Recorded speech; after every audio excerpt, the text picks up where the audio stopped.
नमस्कार दोस्तों, मैं सुनील कुमार। आप सभी का योर सक्सेस पॉइंट प्लेटफॉर्म पे स्वागत है। तो आज का टॉपिक है सिक्कों पर आधारित प्रश्न। तो आइए देखते हैं, महत्वपूर्ण प्रश्नों के बारे में चर्चा करते हैं। सर्वप्रथम, सिक्कों के अध्ययन को क्या कहते हैं? मुद्रा शास्त्र।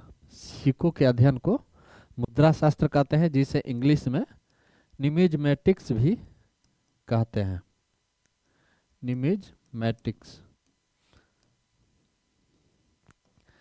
मुद्रा शास्त्र। सिक्कों के अध्ययन को क्या कहते हैं?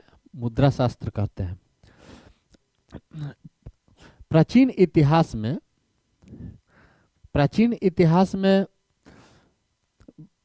प्राचीन काल के सिक्कों को पंचमार्क या आहत सिक्के कहा जाता है।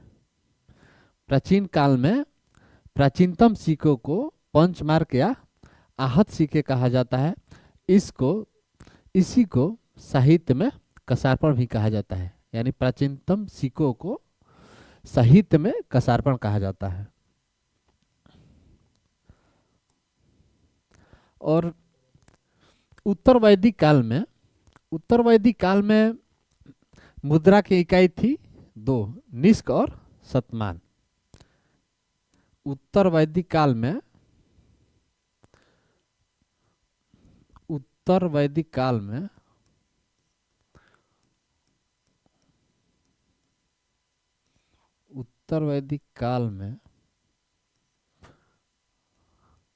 मुद्रा की दो इकाई थी। कौन कौन? निष्क और शतमान। निष्क और शतमान। उत्तर वैदिक काल में सिक्कों का प्रचलन का कोई प्रमाण नहीं मिलता है। उत्तर वैदिक काल में सिक्कों के प्रचलन का कोई प्रमाण नहीं मिलता है।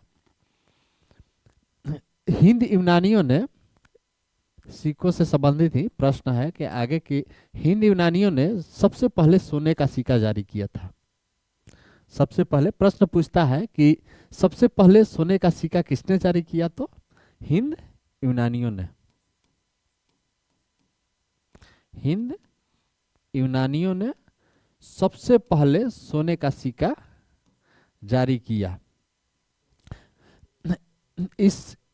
अब इसी से सोने के सिक्के से संबंधित एक और महत्वपूर्ण प्रश्न बनता है कि सर्वाधिक मात्रा में सोने का सिक्का किसने जारी किया? सर्वाधिक मात्रा में सोने का सिक्का किसने जारी किया?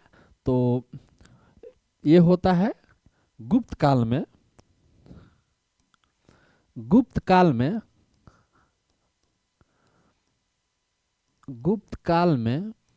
गुप्त राजाओं द्वारा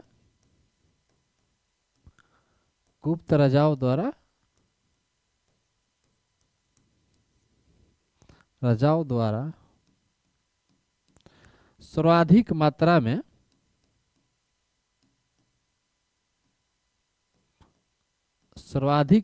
में सोने का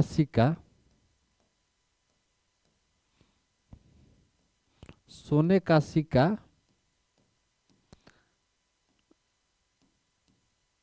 जारी किया गया। गुप्त काल में सोने के सिक्कों को गुप्त काल में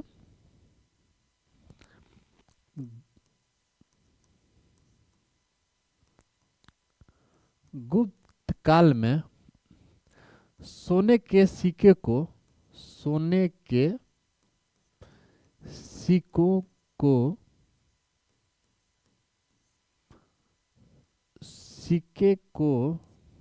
अभिलेखों में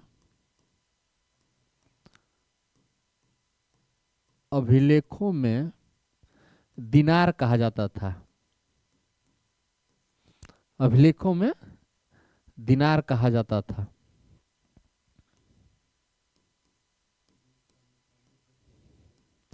और सोने के सिक्के को क्या कहा जाता था? दिनार कहा जाता था। और चांदी के सिक्के को गुप्त काल में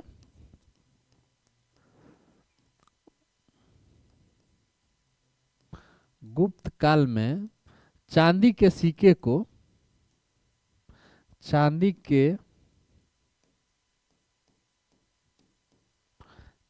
के सिक्के को रुपयक्का कहा जाता था। रुपयक्का कहा जाता था।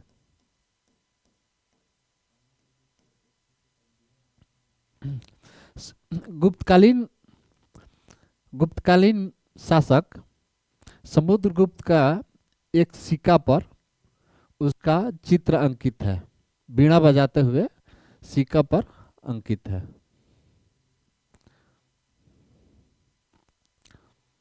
तो ये भी एक प्रश्न पूछता है कि किस गुप्तकालीन शासक का सिक्के पर उसका चित्र अंकित मिलता है, तो समुद्रगुप्त, और वो भी बीड़ा बजाते हुए उसका चित्र अंकित है। अब सोने से संबंधित एक और प्रश्न है कि सोने का लिखित सिक्का किसने जारी किया? अर्थात सोने के सिक्के पर सबसे पहले लेख लिखने का कार्य किसके शासनकाल में हुआ? तो वो कौन था? कुषाण। सोने के सिक्के से संबंधित और प्रश्न पूछता है कि सोने का लिखित सिक्का सबसे पहले किसने जारी किया? एक और प्रश्न बनता है कि सोने का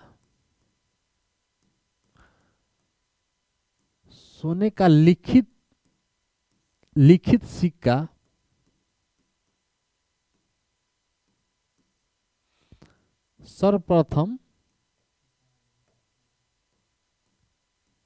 सर्वप्रथम किसने जारी किया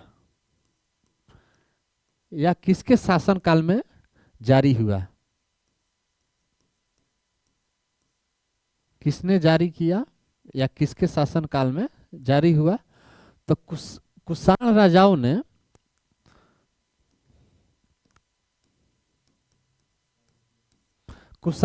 ने सर्वप्रथम सोने का लिखित सिक्का जारी किया था।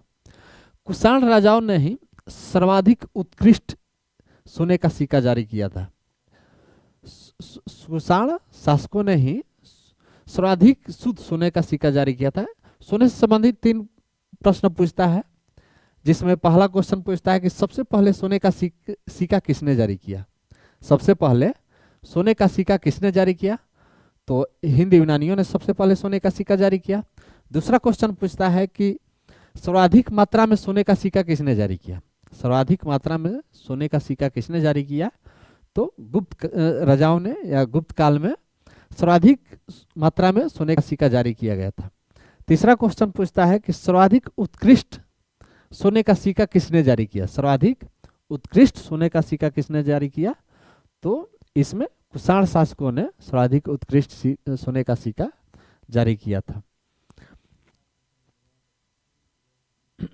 कुषाण काल में कुषाण शासकों द्वारा उत्तरी और उत्तरी पश्चिमी भारत में सर्वाधिक मात्रा में तांबे के सिक्के जारी किए गए थे।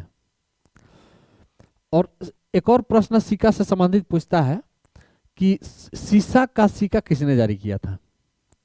सीसा का सिक्का किसने जारी किया था? तो सातवाहन शासकों द्वारा सीसा का सिक्का जारी किया गया था। और एक और सोने संबंधित प्रश्न पूछता है कि चोल काल में सोने के सिक्के को क्या कहा जाता था? चोल काल में सोने के सिक्के को क्या कहा जाता था? तो कलंजू। क्या कहा जाता था? कलंजू कहा जाता था। दोस्तों, यदि मेरा वीडियो पसंद आया हो तो लाइक करें, सब्सक्राइब करें और ज़्यादा से ज़्यादा शेयर करें। जय हिंद।